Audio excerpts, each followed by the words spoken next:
Ladies and gentlemen. Mais c'est vrai que c'est bizarre. Ouais, c'est bizarre. Je me demande comment la vidéo va se passer. Donc, mesdames et messieurs, aujourd'hui, comme vous pouvez le voir, on a un invité spécial et il y a bon nombre de gens qui vont le connaître. Nous sommes avec Monsieur Soul. Et nous avons aujourd'hui pour mission de débattre d'un sujet. Vous savez que quand on a un invité de cette carrière, de cette prestance, le sujet ne peut être qu'enrichissant.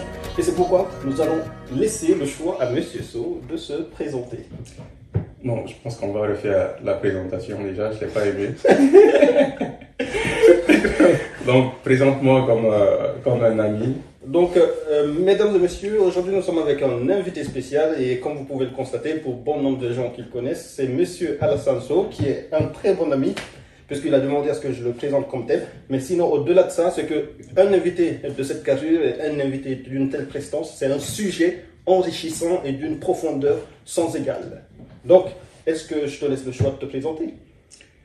Bon, ouais, il n'y a pas de problème. Bon, il y a juste peut-être quelques rectifications à faire. Je suis pas un personnage de carrière, moi, d'une personne de carrière, mais bon, on va essayer de jouer le jeu. Je ne sais pas si tu veux que je me présente en tant qu'ami ou en tant que Alassane So qui a eu sa jeunesse, son parcours.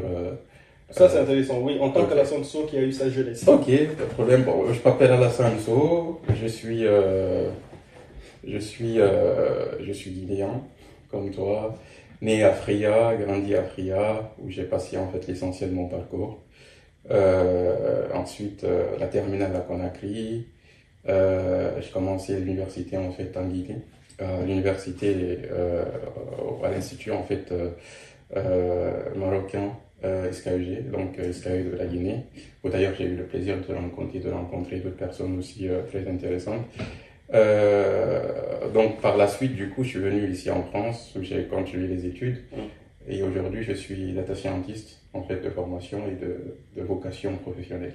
Intéressant. Et ça ressemblait à quoi faire des études à FRIA? Faire des études à FRIA ressemblait à faire des études partout ailleurs en fait, c'est du classique.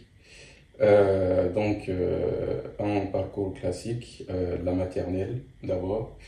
Dans une école privée de Fria. Donc c'est une école française installée qui était à Fria. D'ailleurs, ceux qui sont de Fria savent de quelle école je parle, puisque c'est la seule école française. Comment elle s'appelle?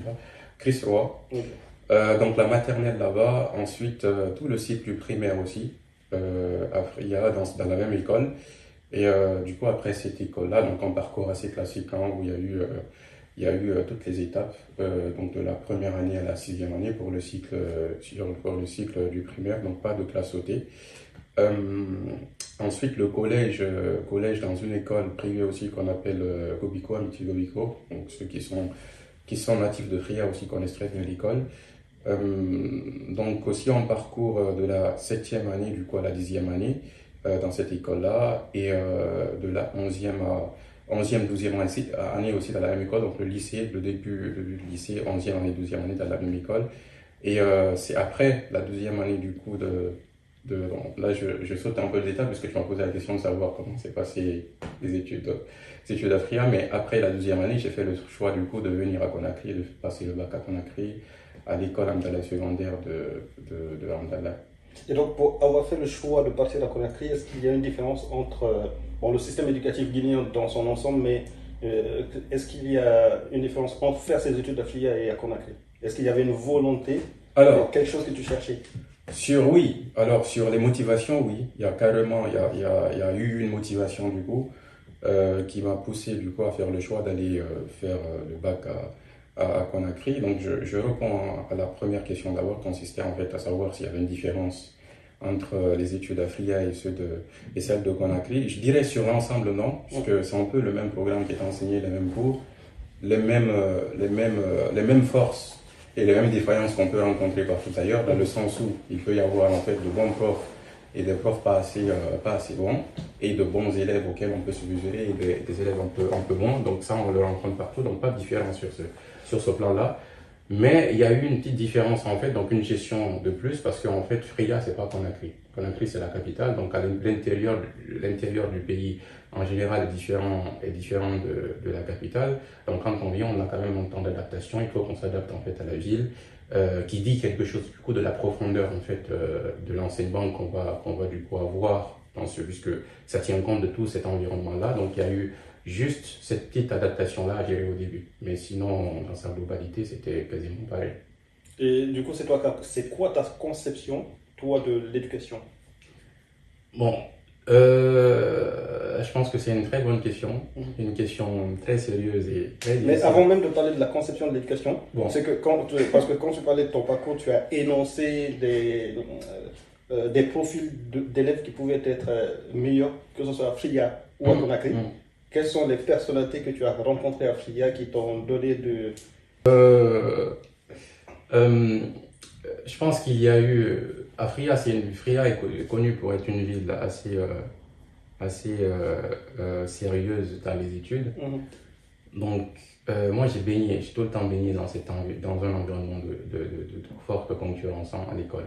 Donc, depuis le primaire jusqu'en 12e année, puisque j'y ai passé du coup tout ce cursus-là jusqu'en 12e, il y a eu pas mal de profils de personnes qui sont distinguées du coup par leur intelligence et leur sérieux. Donc depuis le primaire, je me rappelle qu'au primaire, en fait, tout de suite en première année, c'était ça. C'était vraiment cet environnement-là dans lequel en fait j'ai baigné durant tout le cycle, où c'était pas facile en fait d'avoir la première place ou d'ailleurs d'avoir en tête parmi le top 3. Donc c'était une lutte acharnée tout le temps pour pouvoir en fait se démarquer. Ça c'était très intéressant puisqu'au-delà des cours qui étaient en fait de très bons cours qui étaient dispensés, ce qui m'a poussé en fait à me surpasser, c'est la concurrence que j'avais en face. Donc je pense que c'est quelque chose de très intéressant puisqu'il n'y a pas que les cours donnés qui sont formateurs, il y a aussi en fait tout le cadre, donc cette concurrence-là qui te pousse à te surpasser, qui te forme aussi au-delà Donc je dois ma formation à cette concurrence-là. Et donc je pourrais pas citer un seul profil en fait. Je dirais que toute la promo était en général très bonne, très bonne. Mais j'ai été beaucoup plus connu pour avoir en fait partagé le plus d'années avec lui. Beaucoup plus connu en fait avec un ami, donc mon meilleur ami. Faire mention de... Il s'appelle Ibrahim Talib Bali, si vous voulez son nom et son prénom. Je pense que ceux qui me connaissent le connaissent aussi directement, puisque j'ai été en fait, on nous a connus ensemble d'une certaine façon, pour avoir passé la majorité en fait de mon cursus scolaire à Fria avec lui en fait. Mais il y a eu, je peux te citer plein de personnes aussi, mais retiens qu'en général ils étaient tous bons. Donc, c'est quoi maintenant ta conception de l'éducation en Guinée? Wow, je pense que la conception de l'éducation, je pense que c'est un mot assez fort quand même, puisque j'ai pas forcément en fait, j'ai une conception d'éducation. Donc là, tu demandes plus son avis personnel. Donc je vais essayer par la subjectivité que je vais avoir du coup, de me rapprocher beaucoup plus de l'objectivité de ce que c'est que l'éducation. L'éducation en Guinée, la conception que j'ai de l'éducation en Guinée, c'est la même que j'ai pour tous les pays en fait du monde. Je pense que pour moi, l'éducation c'est quelque chose de simple, normativement, donc sémantiquement parlant. Si on prend la définition du terme, c'est-à-dire le mot, éducation veut dire deux choses. C'est instruction et comportement. En fait, c'est un savoir plus un comportement. En fait, ce sont ces deux déterminants-là qui font une éducation. C'est d'ailleurs pour ça que tu vas avoir des modes d'éducation. Le plus souvent, quand on parle d'éducation, on pense tout de suite à l'instruction scolaire. Mais en fait, l'instruction scolaire, c'est un mode parmi tant d'autres. D'ailleurs, si on veut rester fidèle au sens normatif du terme, il y a d'autres modes d'éducation qui se rapprochent plus de l'éducation normativement que l'instruction scolaire. Parce qu'en fait, quand on parle en fait de l'éducation familiale, le plus souvent quand on parle d'éducation familiale, on pense plus le comportement qui est changé par les valeurs ou les enseignements qui sont donnés que l'instruction simplement neutre. Alors que quand on prend le système éducatif, c'est plus une instruction dans le sens d'acquérir des connaissances et des compétences, mais pas en fait un comportement changé. Mais bon, aujourd'hui, on sait que les mots aussi ont une connotation. Aujourd'hui, quand on dit éducation, on pense plus l'instruction scolaire. Donc, quand tu parles de conception, ma conception, c'est ça. C'est que c'est quelque chose d'englobant qui va faire, du coup, qu'il va y avoir plusieurs modes d'éducation. Et maintenant, à ton avis, que doit être la finalité de l'éducation? Bah, la finalité de l'éducation, la finalité, comme je viens de le définir, mais dans le bon sens. C'est-à-dire que c'est d'acquérir des connaissances qui te permettent du coup, dans le comportement changé, que le comportement soit le meilleur possible. C'est ça la finalité de l'éducation, c'est de donner des outils pour que demain, la personne qui avance avec ces outils puisse être indépendante de tous. Tu vois, d'ailleurs, on le définit comme ça, en fait, aussi le plus souvent. C'est marcher avec ceux qui vont t'éduquer jusqu'au jour où tu marcheras tout seul. Donc, c'est pouvoir, en fait, par les outils que tu acquiers, pouvoir aiguiser, en fait, ton comportement pour être indépendant par la suite de tout accompagnement, en fait. Comment est-ce que tu comprends l'échec scolaire? Ok. Euh, euh, Comment je comprends l'échec scolaire? Alors, je pense que Je pense que c'est encore une question un peu difficile en fait à répondre, mais du coup, je vais essayer de répondre de par l'expérience que j'ai eue en tant qu'étudiant. Parce que pour pouvoir répondre et avoir un juste milieu à la réponse, il faut avoir en fait été et acteur et une personne qui aurait suivi ce système-là. Moi, pour l'instant, je n'ai fait que suivre en fait le système. Je n'ai pas été acteur de ce système-là. Donc, je vais donner mon avis du point de vue en fait d'une personne qui aurait suivi donc d'un étudiant qui serait sorti de ce système-là. Donc, c'est quoi l'échec en fait scolaire? Pourquoi ta question, c'est qu'est-ce que c'est que l'échec ou qu'est-ce qu'il entraîne en fait? C'est quoi les Qu'est-ce que c'est que l'échec scolaire?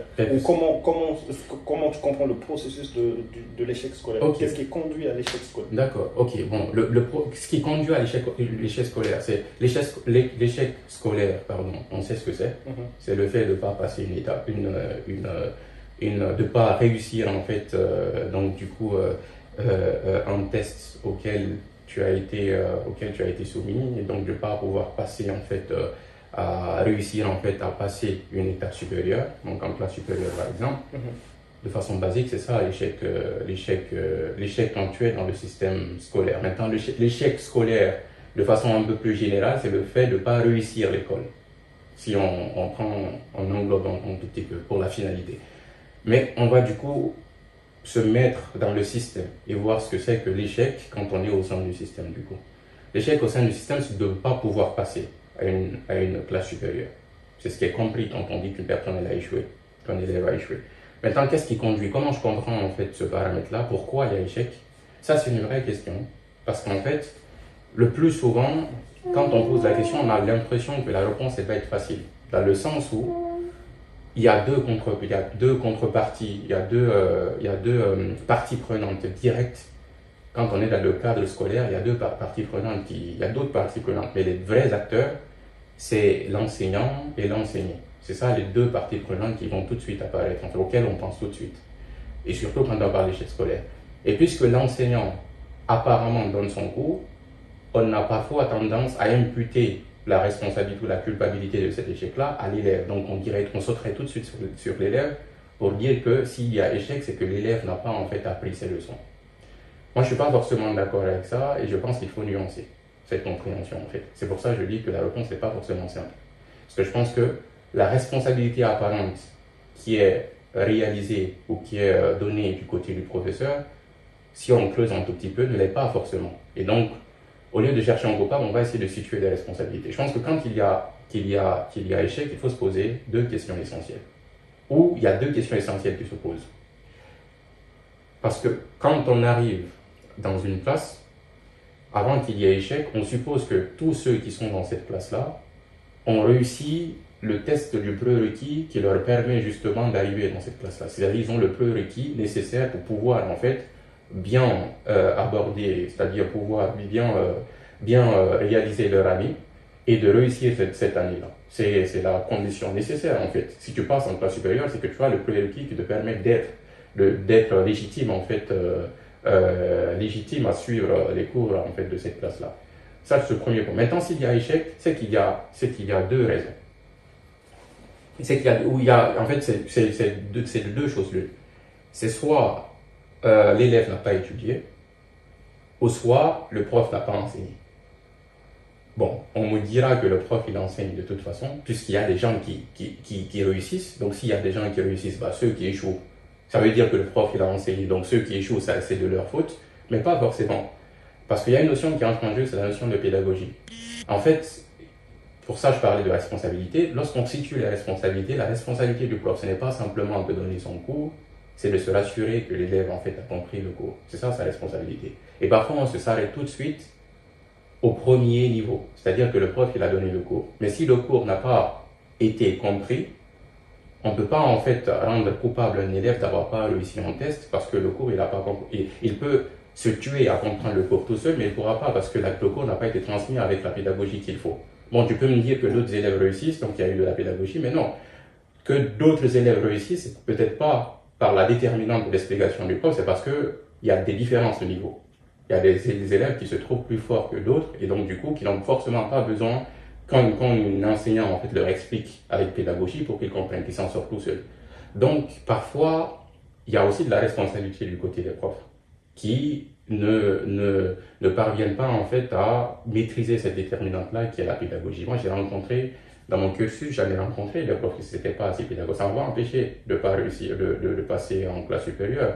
J'ai toujours réussi en fait mon année, pas parce que eux expliquaient bien, mais parce que je parvenais tout seul en fait à comprendre le cours. Mais j'ai rencontré des amis qui galéraient même ici en fait en France.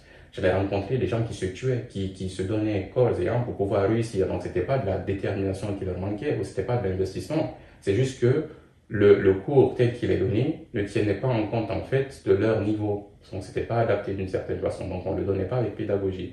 Donc, voilà, pour moi, ce sont ces deux déterminantes-là pour être un peu superficielles. Bon, il y en a d'autres, forcément. Donc, la liste, elle n'est pas exhaustive. Il y en a forcément d'autres. Donc, on peut citer la motivation des professeurs.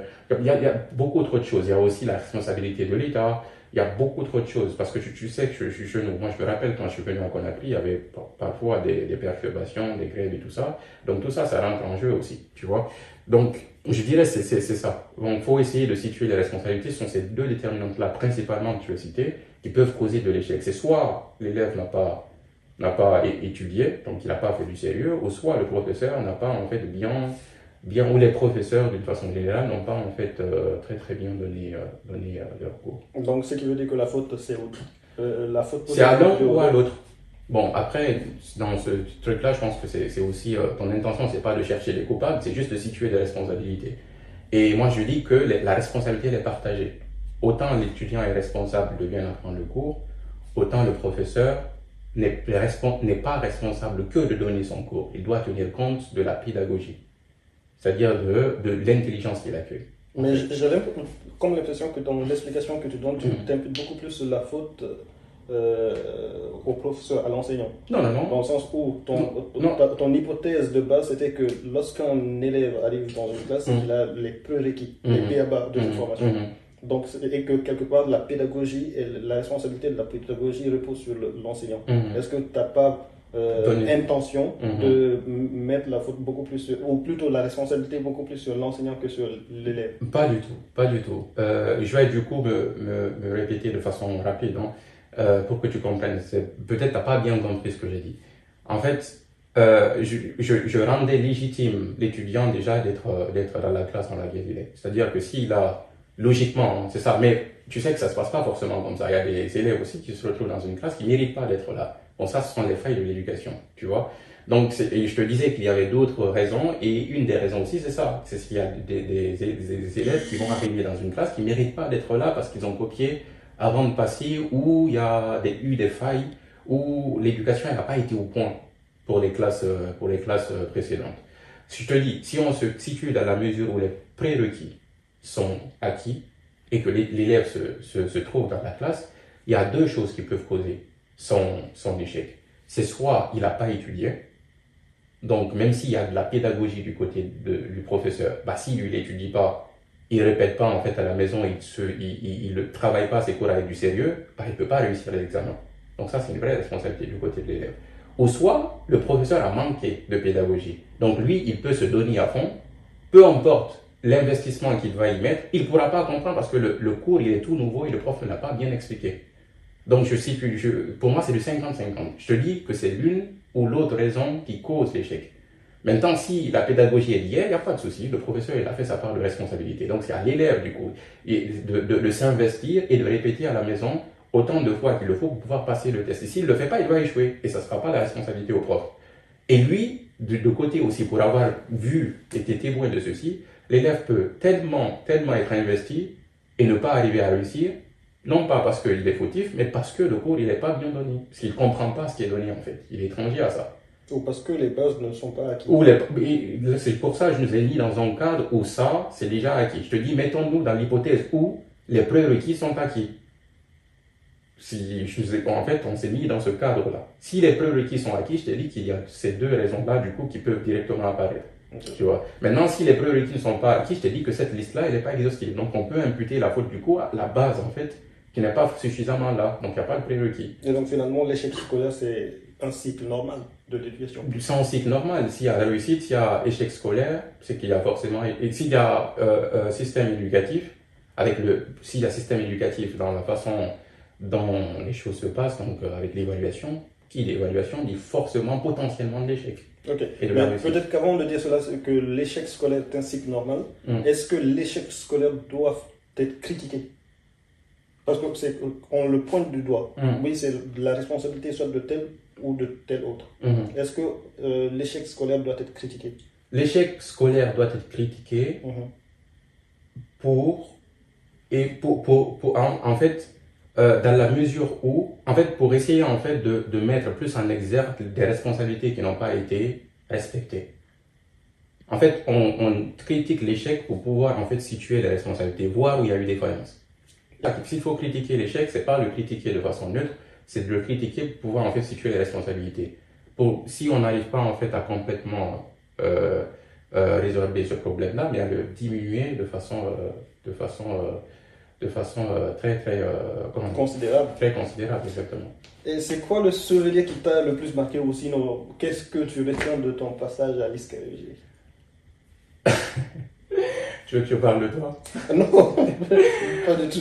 Alors, qu'est-ce que je retiens de mon passage à l'ISCAE? Déjà, de l'ambiance, je sais pas le temps que ça faisait, la chaleur. Ça a été une vraie expérience. C'était une belle ambiance. C'était une belle ambiance, et ça tu le sais, puisque au-delà de la promo, c'était une promo qui était divisée en plusieurs classes, donc on était dans une même classe et on avait pu tisser quand même une relation vraiment très très fraternelle et amicale